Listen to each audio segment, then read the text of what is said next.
Good evening and welcome to Poland Daily. I'm Nicholas Richardson and this is the news. Day 7 of the Russian invasion of Ukraine and the offensive against major cities continues. Kiev, Mariupol and Kharkiv were shelled throughout the night and Kherson was seized. Russia is preparing for landing at Odessa. According to the Ukrainian authorities, more than 2,000 civilians have been killed during the first week of the war. Last night, Kharkiv was shelled on a massive scale. The result? An explosion.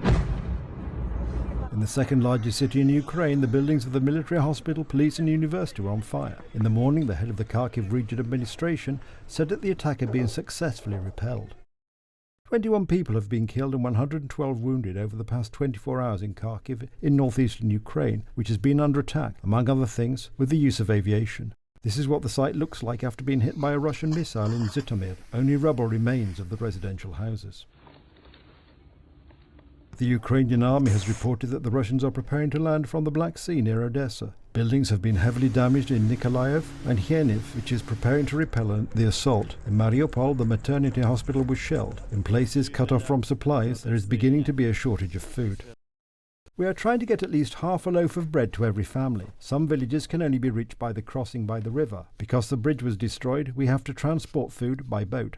So far, Ukraine has managed to destroy, among other things, more than 60 Russian aircraft and helicopters, 211 tanks, more than 860 armoured combat vehicles, 85 artillery systems, and 40 armoured rocket launchers. Ukrainian President Volodymyr Zelensky stated that nearly 6,000 enemy soldiers were killed after 6 days of fighting. He stressed that Ukrainians are on their own soil and the criminals will answer to the tribunal for carrying out airstrikes on civilian infrastructure. This is a lack of humanity. This rocket attack on Babi Yar proves that for many people in Russia, our Kiev is absolutely alien to them. They know nothing about our capital, about our history. They have orders to erase our history, to wipe our country off the map, to destroy us all. The Russians have managed to capture Kherson. The main target remains the Ukrainian capital. The mayor of Kiev, Vitaly Klitschko, asked residents to go to shelters in case of alarm signals. He stressed that the defense of the city is being strengthened. Friends, dear Kiev citizens, the enemy is gathering troops closer and closer to the capital. He shelled the Bila Chervka this night. The fighting for the Bucha and the Hostomel continues. We are preparing to defend Kiev. I urge Kievians not to lose fortitude, not to be broken. Believe only the official sources. Kiev lasts and will last. We will fight. He stressed that he is proud to be a Ukrainian. Persevere, you are heroes. Such fighting spirit and sacrifice of the army, police, other security services and all Ukrainians is our strength. No one will break it. Together we will persevere. Glory to Ukraine. In turn, the Telegraph newspaper, citing a British intelligence company, reported that there is a mutiny among Russian soldiers. They complain about the lack of supplies and do not want to follow orders related to the bombing of areas inhabited by civilians. With the help of aviation, with the help of missiles, the civilian population will be hit to put the Ukrainian authorities in such a dilemma. You either surrender or we'll kill you all. This might turn the public against the military. Russia and Ukraine will begin. The first was held on Monday but did not bring a breakthrough. The Ukrainian side is to be represented by Defense Minister Alexei Reznikov. The Kremlin delegation is headed by Presidential Advisor Vladimir Bedinsky. The National Security Council has met under the chairmanship of President Andrzej Duda. The council proceedings are secret, but we do know that it dealt with the situation in Ukraine. The president called for unity among all political parties. Meanwhile, Prime Minister Mateusz Morawiecki was in Przemysl in southeastern Poland. In the city, there is an aid centre for Ukraine, which was also visited today by the President of the European Council, Charles Michel. The President of Poland dismissed the rumours that Poland is to take a more active posture in the conflict in the neighbouring country. Polish troops are not going to take part in that war. Obviously, if our border is endangered, we will act decisively and defend ourselves. But there are no indications whatsoever that this might happen. President Andrzej Duda thanked all Poles who are helping the citizens of Ukraine and said that Polish troops are not about to take part in the war. This is who we are. If someone is in need, an overwhelming majority of Poles is ready to help. And I am grateful for all the actions taken to help Ukraine and its people. As Poles, we rise to the challenge. Many people put all their heart into it. Poland has organised help for refugees from Ukraine on a massive scale. According to Prime Minister Mateusz Morawiecki, this is one of Poland's priorities. We have organised a humanitarian corridor. We have accelerated all procedures available. I am in constant contact with the President and Prime Minister of Ukraine to help these poor people fleeing the war.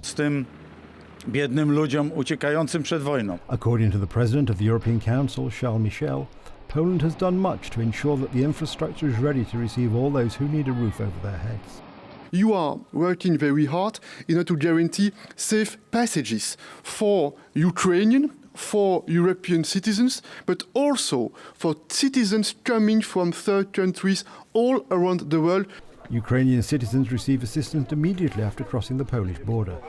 Anyone who does not have a place to stay in Poland can go to the nearest reception point where they will receive assistance. W tych punktach dokonuje się pewna ocena. These reception points serve to assess the needs of all individuals. If hospitalization is required, the appropriate care will be provided. Taka hospitalizacja jest wymagana. A campaign has also been launched to encourage blood donations, which will be sent to Ukraine to save the lives of civilians and military personnel. In turn, parcels with food, clothing, hygiene products and medicines are being delivered to the Polish-Ukrainian border by Poles. Whatever they need me, so like yesterday I've been segregation the clothes, I was translated, I was mind the kids, I tried to find the clothes for the people. Since the beginning of Russia's attack on Ukraine, 500,000 Ukrainians have fled to Poland. Those fleeing the war primarily need to secure basic needs, a roof over their heads, warmth and food. Volunteers bring us warm drinks and sandwiches. Thank you all for your understanding, for your good hearts. Thank you. Long live Ukraine. Glory to the heroes. I'm very grateful. Europeans, Americans, Canadians, everyone who helps us. People who have Ukrainian identity cards may travel for free on Warsaw public transport.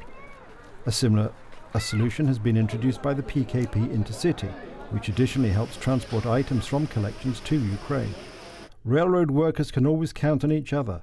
The Kiev express train has just left for Kiev, carrying provisions and basic necessities for the Ukrainian railways.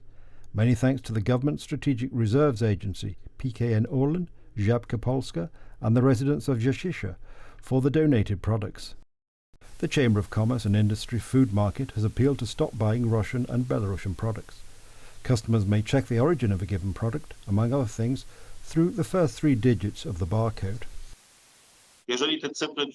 Products made in Russia, 460 up to 469. Products made in Belarus have number 481. Ukrainians residing in Poland will have access to family benefits including the 500+ program and Family Care Capital. They may also receive them on the basis of permanent residence cards. A draft law is also being prepared, allowing Ukrainian citizens to use medical care in entities that have signed contracts with the National Health Fund. This year's Ash Wednesday is, at the initiative of Pope Francis, a day of prayer and fasting for peace in Ukraine. The Pope announced this during his general audience in the Paul VI Auditorium at the Vatican, addressing pilgrims from around the world.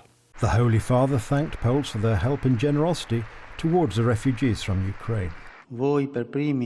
I warmly greet all Poles. You were the first to support Ukraine, opening your borders, your hearts, and the doors of your homes to Ukrainians fleeing war.